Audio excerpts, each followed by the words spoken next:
in bocca. Siamo in finale!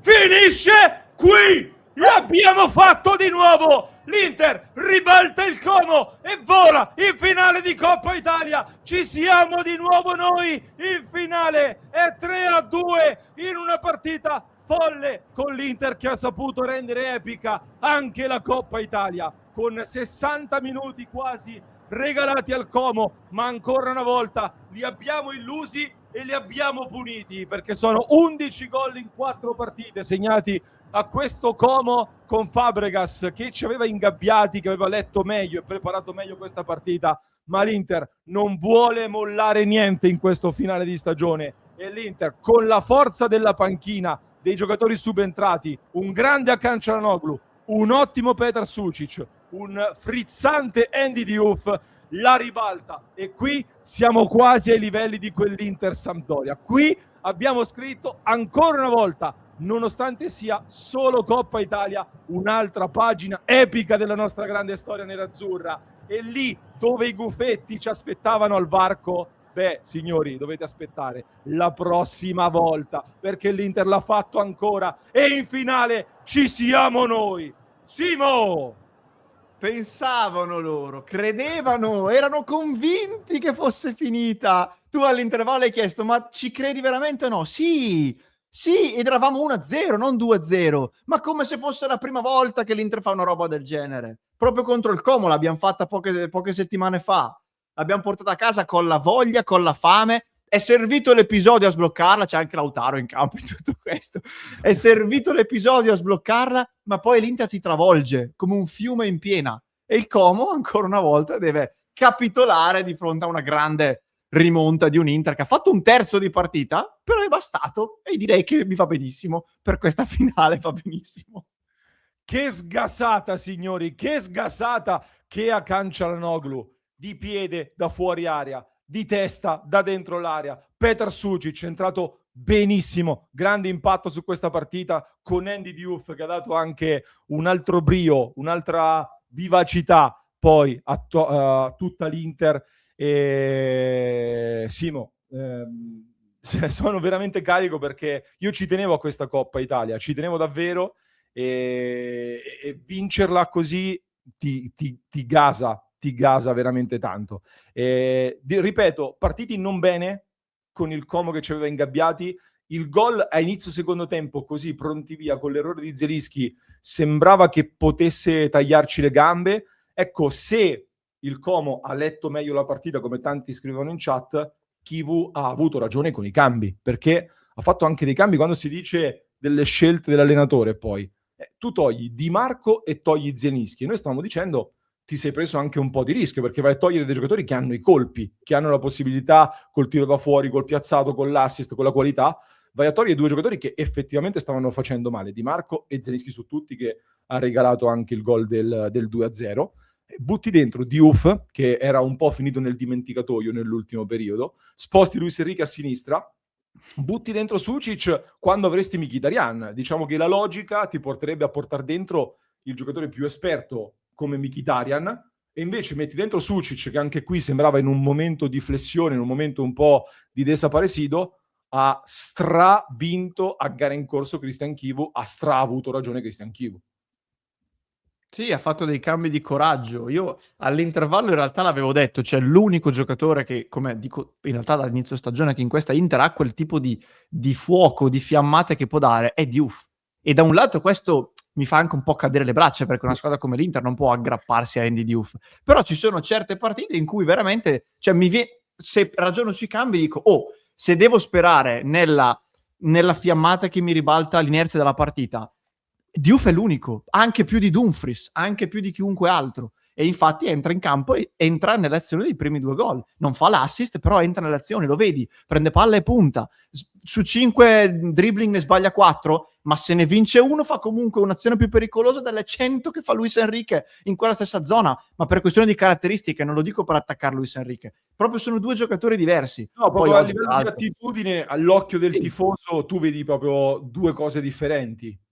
ma perché servono certe partite. Io mi ricordo ancora anche nel derby, che poi purtroppo non siamo riusciti a riagguantare, ma anche lì era uguale, tant'è che l'Inter nel derby abbiamo fatto gli ultimi 10-15 minuti finali, che era palla a Diouf, e pensaci tu dimmi se una squadra come l'Inter può permettersi questo, però al momento la rosa ci dice questo, quindi sono contento che Diouf sia entrato così, sono contento per Sucic, perché ha fatto una stagione un po' sulle montagne russe, però oggi è entrato e ha dominato fondamentalmente, al di là che poi la rimonta nasce principalmente per un fenomeno che si chiama Hakan Çalhanoğlu, altro che venderlo 5 milioni, 10 milioni. Io non so se rinnovarlo o no, ma sicuramente fino a fine contratto di oggi me lo tengo, ma proprio comodamente, anche se mi salta tante partite, ma quelle che gioca, se le gioca così, direi che vale tranquillamente il prezzo dell'ingaggio in questo caso. No, ha ampiamente dimostrato che è un giocatore troppo importante per Chivu, su cui Chivu sta lavorando. Io ho delle idee su Çalhanoğlu, però chi comanda è l'allenatore che sta spingendo forte per tenerlo, e questa è un'altra grande vittoria di Christian Chivu, è un'altra grande vittoria di Christian Chivu, assolutamente. Sono contentissimo per Sucic, perché oggi lancio un messaggio importante di un giocatore che secondo me ha dimostrato di poter stare nell'Inter e ha bisogno di un anno di rodaggio e poi ce lo godremo, e oggi ha fatto vedere cose importanti per un giocatore che ha 22 anni, quindi teniamocelo bene. Bellissimo il commento di Armando: Como volevasi dimostrare finale. Stiamo cominciando a creare qualche trauma al Como e a Fabregas, perché ancora una volta ce li abbiamo fatti credere e poi li abbiamo bastonati, perdevano tempo, simulavano un po' così e poi gliene piazzi 3 senza andare nemmeno ai supplementari. Ammazza quanti super chat, adesso le recuperiamo. Simo, dal mio punto di vista, allora stavo pensando intanto, a livello di rosa, quando si parla di rosa, di profondità eccetera, abbiamo visto che è un Inter che è arrivata forse un po' in riserva in alcuni giocatori, intanto perché ti mancavano Lautaro, Bastoni, Bissek appena rientrato, anche Dumfries probabilmente non era al meglio, visto che ha giocato solamente 5 minuti poi a gara in corso. Zielinski e Di Marco sono un po' in riserva. È un Inter che è arrivato a questa partita con dei problemi, evidentemente, e questa cosa l'hai un pochino pagata a livello di possibilità di scelte, però poi le letture a gara in corso hanno fatto la differenza, e la scossa di Hakan Çalhanoğlu su tutti i leader che si sono fatti carico di quest'Inter hanno fatto la differenza. Leggo un po' di super chat al volo, poi torno su un'altra cosa che volevo dirti.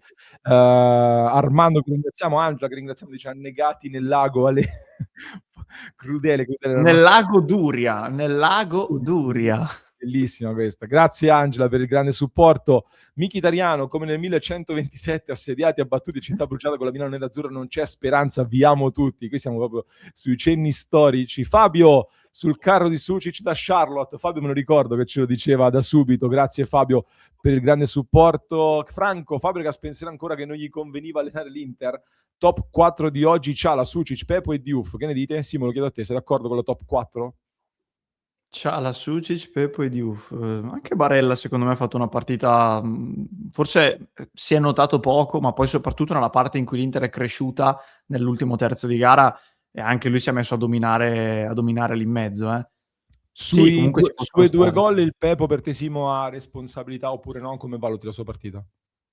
No, vabbè, allora non è che abbia fatto una partita da annali, cioè semplicemente noi siamo abituati ad un Sommer che purtroppo ci delude molto spesso, allora sembra che si sia visto un portiere, cioè oggi abbiamo visto un portiere, allora, se il portiere dell'Inter, dell'FC Internazionale, in questa partita fa peggio di quello che ha fatto Martinez, non può fare il portiere dell'Internazionale.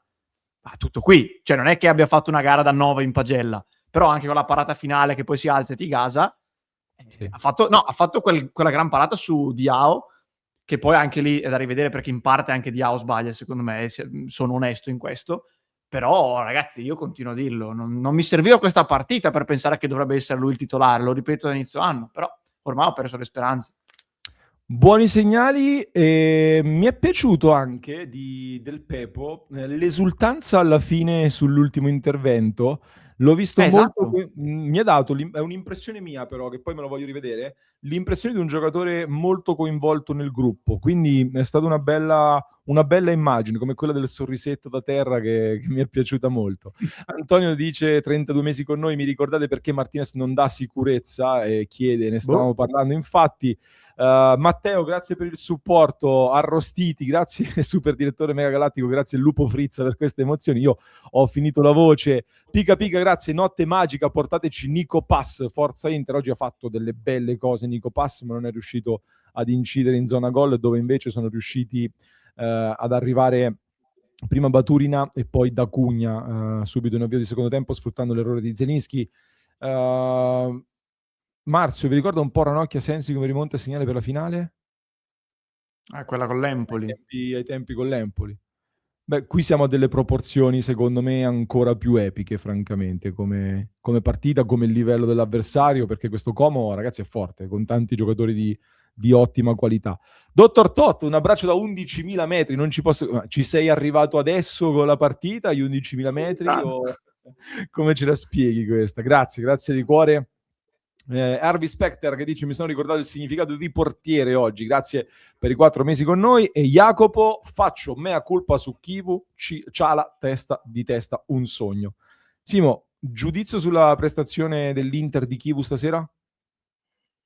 Beh, giudizio spezzato un po' a metà, come dicevamo, perché onestamente prima dell'1-2 è stata una brutta Inter. E come diciamo sempre, gli episodi cambiano, ma anche perché il 2-0 del Como nasce da un episodio, perché di fatto Zielinski fa un doppio errore, uno tra l'altro dei migliori della stagione come rendimento, fa una delle partite peggiori se non la peggiore, fa un doppio errore, sbaglia il passaggio e si fa tagliare alle spalle dall'avversario e prende i gol. Appena fatto il gol dell'1-2, Acerbi fa un errore gravissimo, allucinante, sul quale per fortuna Diao non approfitta. Sono tutti episodi, se girano dalla parte opposta, ed è questione di centimetri, di dettagli, cambia completamente la percezione della partita. Quindi, cioè, per tornare alla domanda, dal gol dell'1-2 in poi, travolgente. C'è stata un Inter veramente travolgente che trascinava il pallone nella porta. Cioè, mi immagino essere stati lì a San Siro. Fino a prima dell'1-2, onestamente, molto male. Perché alla fine l'abbiamo commentata, fino a quel momento lì era stata una brutta Inter.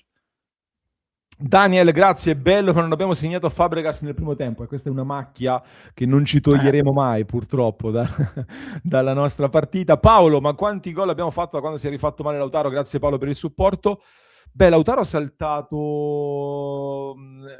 allora, è tornato la Roma e poi ha saltato quelle dopo. Saltato con la Roma ne abbiamo fatti 5 e c'era, poi ha saltato il Como, ne abbiamo fatti 4, 3 col Cagliari e 3 stasera, quindi 7-10. È un Inter che l'Inter dalla sosta in poi ha clamorosamente cambiato marcia e infatti Simo, la cosa che mi fa essere che mi incoraggia di più da qui in avanti è che adesso ci rimettiamo in sesto per domenica, il campionato lo abbiamo quasi archiviato, quasi chiuso, abbiamo la possibilità di organizzarci e di lavorare proprio al 200% finalizzandoci solo alla finale e al mondiale per chi andrà al mondiale. Quindi da qui al 13 maggio sarà tutta una gestione, probabilmente una preparazione alla finale contro una tra Atalanta e Lazio che si affronteranno domani, dove abbiamo voglia di prenderci questa Coppa Italia. Infatti mi domando, in questo campionato di così basso livello, dove sono le nostre rivali in Coppa Italia? No, perché in campionato, se mi giro, vedo un po' di nebbia, lontananza, intravedo delle sagome là in fondo, ma sono un po' lontane. Coppa Italia, almeno la Coppa Italia ci saranno, no? Lazio e Atalanta. Perché poi puntano il dito contro l'Inter. Cioè, il campionato di basso livello puntano il dito contro l'Inter, ma puntatelo contro gli altri. Cioè, mi sembra che siamo qui a parlare, con tutto il rispetto per Lazio e Atalanta, però dico le altre, il Milan, la Juve, il Napoli. E No, niente, vediamo. Poi la finale è gara secca, quindi può succedere di tutto. 3 anni fa con la Fiorentina eravamo andati anche sotto, se non ricordo male. Poi l'abbiamo ribaltata. Quindi può venire fuori qualsiasi cosa. Però intanto l'Inter è lì. Le altre, così come per tutta la stagione, sono belle comode sul divano, a sperare, ma poi gli rimane sempre un pugno di mosche in mano. Vabbè, la storia del campionato di basso livello è una cazzata dei rosiconi. Semplicemente, come dicevo, il fatto che l'Inter sia andata in fuga non significa che l'Inter ha vinto a spasso, significa che l'Inter ha fatto qualcosa di clamoroso, di straordinario, affrontando tante difficoltà e superandole. E con Kivu, lo stagista, secondo alcuni, l'Inter sta per fare una stagione storica con un doblete che vuole provare a prendersi, cosa che non vedevamo dai tempi di Mourinho che fece il triplete e che abbiamo visto veramente, veramente raramente nella storia, non solo dell'Inter ma del calcio italiano, con Thuram che va a esultare sotto la curva. Noi chiudiamo qui questa clip, non so se siamo condizionati da questa partita, però Simo, per concludere, i buoni segnali da Diouf, i buoni segnali, per me Bonni, al di là dell'atteggiamento che ti passa un po' così, ha fatto vedere ancora delle cose molto interessanti. L'unica cosa, io continuo a non essere così su Luis Enrique, continuo a non essere sul carro di Luis Enrique, francamente.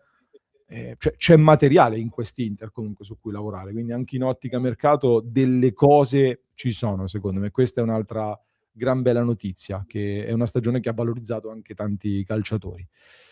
Chiudo qui la clip, vi aspetto nel club di Passione Inter, www.passioneinter.club, mi raccomando, per entrare a far parte della nostra community con interisti da tutto il mondo. Abbiamo bisogno del vostro supporto per continuare a crescere. Grazie davvero di cuore.